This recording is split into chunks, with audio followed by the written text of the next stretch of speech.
Hi there. I wanted to say a little bit today about eye gaze behaviour. Thrilling subject, not one that's talked about a lot in climbing, I think. But there's a few neat little studies there that talk about eye gaze in climbing, and I think often it's referring to where we're looking and what impact that has on our sort of technique and movement and so on. But I want to talk about it from a psychological point of view. So what you might have noticed is if you are feeling very stressed on a route, that you could end up getting quite fixated on whatever holds that are there, or sometimes holes that aren't there, or whatever.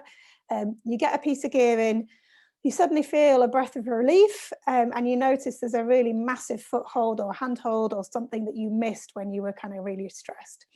So there's something there about when we get really, really anxious and stressed, we can end up missing stuff in our environment or getting really fixated onto particular aspects of the environment.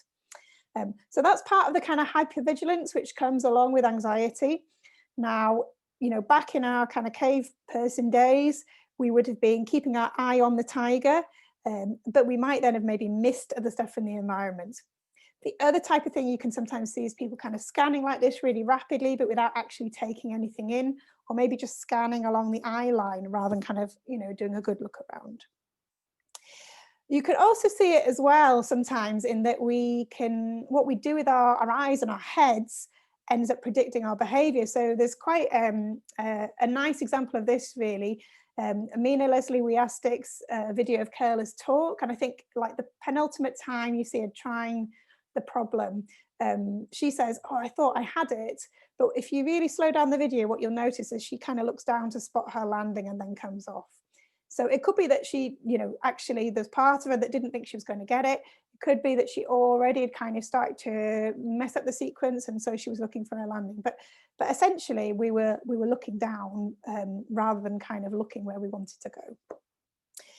So there's a few things you can do about this, really. There's a couple of different strategies, and I talk about those a little bit in the Smart Chalkbag, about how you can make better use of your eye gaze behaviour to make sure that it's really working for you, that you're not getting fixated on particular issues or aspects of the rock in front of you, or that you're also not kind of just wildly scanning but without really taking anything in.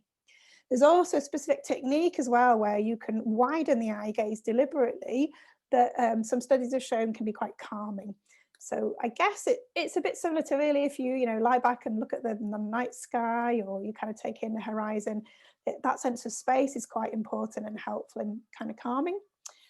So there's aspects of how you look as well that you can use when you're on a route to help to settle you down as well if you're feeling kind of stressed. So eye gaze, important. You need to have a good strategy, make sure you're not getting fixated on certain holds or fixated on holes that aren't there. And also make sure that you know how to use widening your eye gaze to settle you down if you need to, if you're getting stressed. Okay, I'll speak to you again soon.